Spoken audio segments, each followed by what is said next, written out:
Kita mulai dengan informasi pertama, Saudara. Setelah sempat tutup sejak tanggal 16 Maret lalu karena pandemi corona, kini sejumlah tempat wisata di Banda Aceh akan dibuka kembali. Namun pengelola tempat wisata wajib menerapkan protokol kesehatan bagi setiap pengunjung. Sejumlah tempat wisata indoor yang akan segera buka kembali diantaranya Museum Tsunami, PLTD Apung, dan bot di atas rumah yang saat ini sedang menjalani revitalisasi. Sedangkan lokasi wisata terbuka seperti kawasan Pantai Ulele, Kampung Jawa, dan kawasan Alunaga Banda Aceh sudah mulai dibuka pasca Lebaran Idul Fitri 1441 Hijriah.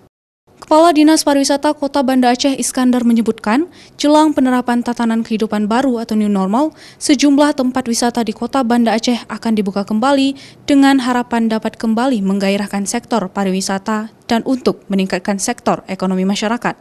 Namun, dalam penerapannya kepada seluruh pihak diminta tetap menerapkan protokol kesehatan secara ketat, baik menggunakan masker, menyediakan tempat cuci tangan dan hand sanitizer, mengukur suhu tubuh pengunjung, dan menjaga jarak antar pengunjung.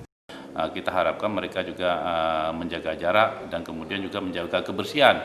Bukan cuma cuci tangan, tetapi juga kebersihan di lingkungan objek wisata. Ini juga sudah kita sampaikan kepada pengelola-pengelola objek wisata yang ada di Kota Banda Aceh. Sementara itu, menurut Iskandar, saat ini pengelola tempat wisata membatasi jumlah pengunjung, terutama di objek wisata indoor.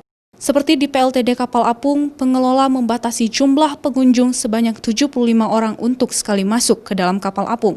Sementara pada saat normal, jumlah pengunjung yang masuk ke kapal apung berjumlah 300 orang.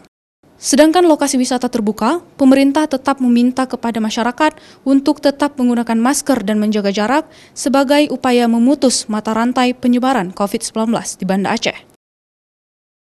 Mustajab, Kompas TV, Banda Aceh.